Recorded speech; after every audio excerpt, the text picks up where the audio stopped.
Everyone, good morning. তো আশা করছি তোমরা খুব খুব ভালো আছো, আর আমরাও ভালো আছি। আর এই যে দেখো, এখন সকালে আজকে একটু উঠতে দেরি হয়ে গেছে, বেলা হয়ে গেছে, রান্না বান্নাও এখনই বসালাম। তো প্রায় এখন কটা বাজে, 11টা মতন বাজতে গেল, আর এখনও সব কিছু রেডি করতে পারিনি। তো আজকে আমাদের চুনো মাছ রান্না হবে। তা আমার শ্বশুরমশাই চুনো মাছগুলো তখন কেটে দিচ্ছে, আর আমি এদিকে আলু দিয়ে টমেটো দিয়ে যে এখন কাটাকুটি চলছে আর কি, আলু টমেটো দিয়ে পেঁয়াজ দিয়ে চুনো মাছটা এখন রান্না হবে। আর হচ্ছে, আর এই যে এটার চাটনি হবে, এটাকে কি বলে জানো? আমরা না, জলপাই জলপাই। জলপাই আমরা জলপাইয়ের চাটনি হবে। আর এদিকে হচ্ছে একটা সবজি নিরামিষ, যাই হোক কিছু একটা করবো, এখনো ভেবে উঠতে পারি। তুমি তো নিজেই আজকে চাকু দিয়ে তুমি কাটাকাটি করছো, সেটাই দেখছি সকাল থেকে কিন্তু তুমি নিজেই কাটছো, দেখ শিখে গেছো, আস্তে আস্তে আরো শিখে যাবে। তো আগে তো পারতেই না তুমি, তাতে ঘরে বসে কাটার একটাই মজা। আমরা কেন কিসের জন্য কাটছি আর কি, এসির জন্য। কারণ বাইরে প্রচণ্ড গরমের জন্যে এইখানে বসে বসে আমরা এই কাটাকুটিগুলো এখন করছি। তো চলো তাহলে দেখতে থাকো আমাদের ভিডিওটা। আস্তে আস্তে কাটো, নাহলে হাত কেটে যাবে। তা আমি তো অতটা ভালো করে চাকু দিয়ে কাটতে পারি না, কিন্তু আপাতত এখন চেষ্টা করি। আমার মনে হয় কি, চাকু দিয়ে কাটলেই মনে হয় তাড়াতাড়ি হয় বটির থেকে। তা আমারও এখন একটু একটু পারি আগের থেকে। আগে খুবই ভয় করতো, যেন মনে হতো হাত কেটে যাবে না তো আবার। তাই সকাল সকাল এইগুলো এখন বাকি ব্রেকফাস্টগুলো করা হয়ে গেছে, আর এখন এই রান্নাগুলো করব। তো কে কে কীরকম রান্না জানো, রেসিপি চুনো মাছের, আমাকে অবশ্যই কমেন্ট করে জানাবে যে কে কেমন চুনো মাছের রান্না করতে পারো। আমি অতটা ভালো করে পারি না, তো আমি এই প্রথমবার করবো আর কি, এই আলু টমেটো পেঁয়াজ দিয়ে। অনেকেই উচ্ছে দিয়ে করে, কিন্তু আজকে আমাদের বলছে উচ্ছে দিয়ে কেউ খেতে চাইছে না, ভীষণ তিতো লাগে। যার জন্য আজকে শুধু আলু আর টমেটো দিয়ে করবো, আর পেঁয়াজ দিয়ে। পেঁয়াজ দিয়েও বেশ ভালোই লাগে। বাহ, সুন্দর কাটছো। আঙুলগুলোকে খাড়া করে নিতে হয়, নখগুলোকে খাড়া করে নিতে হয়। এইভাবে করতে হয়।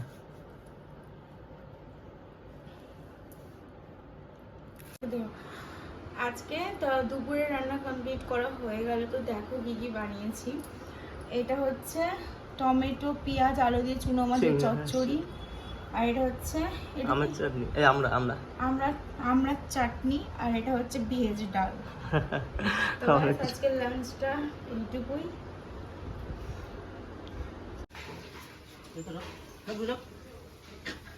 থাক না, একটু যাচ্ছে তোমার সঙ্গে, যাক। আদা রসুন লঙ্কা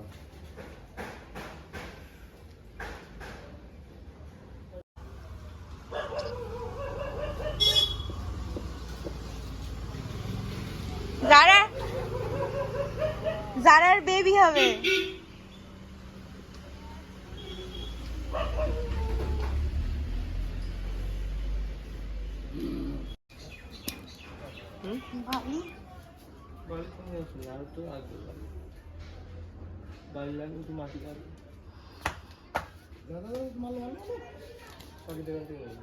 টায়ারের কি গন্ধ শুনতেছি?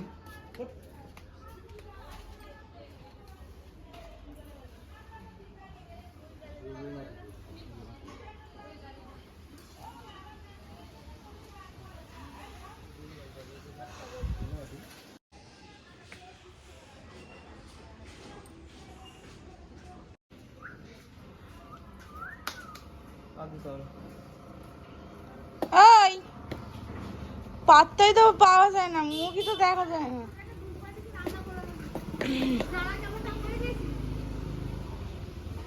ফোন ফোনও তো করো না। হ্যাঁ, নাক ফুটিয়েছো?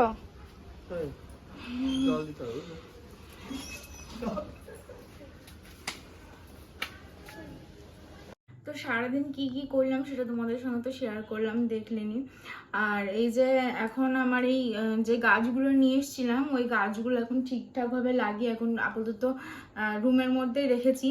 তো এই যে এখানে একটা রেখেছি, তবে হ্যাঁ, এটা কিন্তু এসির হাওয়া একটু পাতাগুলো খুব দেখছি সাদা সাদা হয়ে যাচ্ছে, যেহেতু ঘরে এসি চলে চারিদিকে বন্ধ থাকে, হাওয়া বাতাসটা অতটা মানে হচ্ছে না ঘরের মধ্যে আর কি, তার জন্য পাতাগুলো একটু কেমন হয়ে যাচ্ছিল।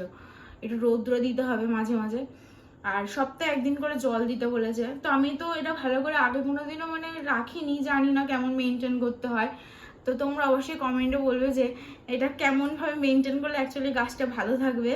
আর আমি কেন এরকমভাবে আছি, অ্যাকচুয়ালি প্রচুর গরম পড়েছে, কিছু ভালো লাগে না, কিছু পড়তে ইচ্ছা করছে না, যার জন্য এরকম মানে এরকম অবস্থাতেই আছি আপাতত। তো এইগুলো এখন ঠিকঠাক করে এখানে একটা রেখে দিয়েছি, আর এই সাইডে একটা রয়েছে, এখানে একটা। আর আমি ওটাকে নিচে রেখেছিলাম ওই গাছটাকে, মানে এই যে গাছটা, এই গাছটা আমি এইখানটায় রেখেছিলাম। আমার দ্বারা আমার গাছটা পুরো নষ্ট করে দিচ্ছে। ও কি করেছে, আমি রুমে ছিলাম না, দেখছি ওটাকে মাটির মধ্যে আঁচড়িয়ে পুরো গাছটা, পুরো আমার অর্ধেক গাছের ডালগুলো একদিকে পুরো কাত করে দিয়েছে, যার জন্য আমি ওটা উপরে তুলে রেখেছি। আর এই যে একটা এখানে রেখেছি। তো কেমন হয়েছে আপাতত এখনো পুরো সাজাইনি, একটু একটু করে সব ঘরটাকে ভাবছি একটু সুন্দর করে সাজাবো। তো আমাদের ঘরের এখনো অনেক কাজই বাকি আছে, যেমন দরজাটা নষ্ট হয়ে গেছে, দেওয়ালে রং করতে হবে এখনো, তো বাইরের কাজ বাকি আছে, এখন অনেক কিছুই বাকি আছে। আমাদের পেছনে এখনো রুম হবে, তো দেখি কবে আমাদের কপালটা খোলে আর কি। আস্তে আস্তে সবকিছু টুকটুক করে গুছিয়ে করতে হবে। আর আশা তোমরা যদি আমাদের পাশে থাকো তো অবশ্যই আগামী দিনগুলো আরো অনেক অনেক ভালোভাবে যাবে। আর অনেকটাই চেষ্টা করব যদি একটু ভালো জায়গায় যাতে যেতে পারি। আর বাইরেটা তো দেখলে কেমন কি। আর এই দেখো, আমি আজকে মিষ্টি নিয়ে আসতে বলেছি, এই যে 2 রকম মিষ্টি, একটা হচ্ছে কালো লবণ চমচম আর একটা হচ্ছে সাদা। আমার সাদাটা বেশি পছন্দ, কি মানে বেশি আমার পছন্দের মিষ্টি এটা। আর আমার তো এগুলো খাওয়া একদমই বারণ, মানে জানোই তো মোটা হয়ে যাচ্ছি, তাও একটু মাঝে মাঝে একটু একটু খেতে ইচ্ছা করে, কিছু করার নেই, সব কিছু মিলিয়ে মিশিয়ে চলতে হবে। আর এই যে আছে আর একজন মিষ্টি খাওয়ার পাগল, কিন্তু একে মিষ্টি দিতে বারণ করেছে, আর ওর জন্য টক দই নিয়ে এসছে, ওইখানে রাখা আছে। আর এই দেখো বিরিয়ানি বানাবো বলে বিরিয়ানি চালও কিনে নিয়েছি, তাও অনলাইন থেকে কিনেছি এটা আমি। আর অনেকদিনই তো বানাতে হয় না বাড়িতে, সবসময় তো কিনেই খাওয়া হয়। আর আমার মনে হয় কি বাড়িতে বানালে বেশি ভালো, বাইরে খাওয়ার থেকে বাড়িতে বানিয়ে একটু যেরকমই হোক বাড়ির জিনিস তো সবসময় ভালোই হয়। তো আমি এটা নিয়ে নিয়েছি, আর বানাবো যদি সেদিন অবশ্যই তোমাদের সঙ্গে শেয়ার করবো। আর এই গাছটার ব্যাপারে বন্ধুরা তোমরা অবশ্যই জানিও যে কিভাবে এটাকে মেনটেন করলে গাছটা বেশি ভালো থাকবে। আমি তো আগে কোনোদিন এই গাছগুলো রুমে রাখি না, আমার খুব ভালো লাগে এগুলো। আর অনেক কিছু কাজ করে, অক্সিজেনের কাজ করে। আর যেহেতু আমাদের দরজা জানলা সবসময় বন্ধ থাকে এসি চলে রুমে, তো আমার গাছ ঘরে থাকলে অবশ্যই মানে আমাদেরই ভালো। হ্যাঁ, প্রত্যেকটা ঘরে ছোট ছোট রকম আর গাছ আমার এই থাকা যে উচিত। কুচকি আসে, আমার ঘরকে কোনোদিনও গুছিয়ে রাখতে দেয় না, যতই গুছাই না কেন পুরো তোলবার করে ছেড়ে দেয় চারিদিকে। আমি যদি একটু 2-3 মিনিটের জন্য বাইরে থেকেছি, আমি ঘরে এসে দেখি আমার বিছানার অবস্থা খারাপ পুরো, আর পুরো সবকিছু রাগে জামা কাপড় যত থাকে সব টেনে নিচে নামিয়ে দেয়। এই বদমাস, এই বদমাস। আর ওরা এখনই বাড়ি আসলে একটু আগে, ওরা খাওয়া দাওয়া করে এখন সব বসে আছে। সারাদিন খুব জ্বালিয়েছে না বলো তোমাকে? আর আমাকে একা একা থাকলে মানে একটা বাচ্চার থেকে ও একদম বদমাস। আর আজকের ভিডিওটা এখানেই বন্ধ করলাম। আর আগামী দিন আবার নতুন কিছু ব্লগ নিয়ে অবশ্যই তোমাদের সঙ্গে আবার দেখা হবে। তো তোমরা খুব খুব ভালো থেকো। চলো বাই, গুড নাইট।